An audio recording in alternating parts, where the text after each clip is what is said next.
আসসালামু আলাইকুম রহমতুল্লাহি আবরাকাতু। আজকে একটা নতুন ব্যাপার দেখাবো। ছাদে আমাদের হাঁস মুরগি রাখে আমার মা ঘর রেখে। এটা অবশ্য এখন আর কি সাধারণ, এটা স্বাভাবিক, অনেক জায়গাতে গেলে দেখা যায়। কিন্তু আমার মা আজকে অনেক বছর ধরে ছাদে এভাবে হাঁস মুরগি রাখে। কিন্তু যারা প্রথম দেখেছে অনেকেই অবাক হয়, দেখে অবাক হয়। আর আমরা ইদানিং দেখতেছি এই ব্যাপারটা, কিন্তু আগে কখনো দেখিনি।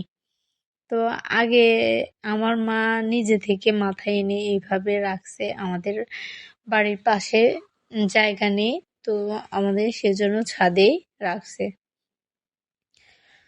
তো ওই যে আমার মেয়ে দেখতেছে, ওরা যে বের হয় না, ওরা আরেক দিক দিয়ে বের হয় না, এদিক দিয়ে আরেকটা ব্যাপার দেখাই। দেখেন, মুরগিও যে ছাদে গাছ আছে না, ওইগুলা বাচ্চাদেরকে নিয়ে সব ফেলে দেয়।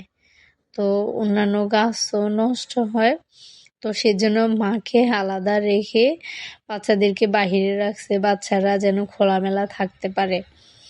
তো মাকে ভিতরে রাখছে। এখন মা কত চেষ্টা করতেছে বাহিরে যাওয়ার জন্য, কিন্তু পারতেছে না। তো এই যে অনেক চেষ্টা করতেছে বাহির হওয়ার জন্য। আসলে মা তো মাই, তাই না? মায়ের মতো পৃথিবীতে কোনো কিছু হয় না। কিন্তু বাচ্চারা দূরে যায় না, কিন্তু কাছেই ছিল, চারপাশেই। এই যে চারপাশে ঘোরাঘুরি করতেছিল, কখন বের হবে, কখন বের হতে পারবে, নিজের বাচ্চাদের কাছে যেতে পারবে। এই যে আমার মা ভিতরেও খাবার দিছে ওদেরকে আলাদা, ওরে আবার বাহিরে বাচ্চাদেরকেও আলাদা দিছে।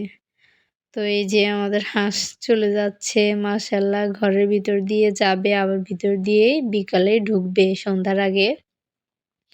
তো এই ব্যাপারটা দেখানোর জন্যই ভিডিওটা করা।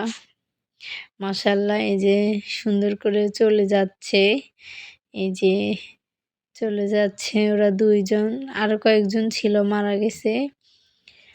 তো এখন ওই যে ভাবতেছি কোন পাশে যাবে। ডান দিকে হচ্ছে খাল আর বাম দিকে পুকুর। এখন কোন দিকে যাবে চিন্তা করতেছে।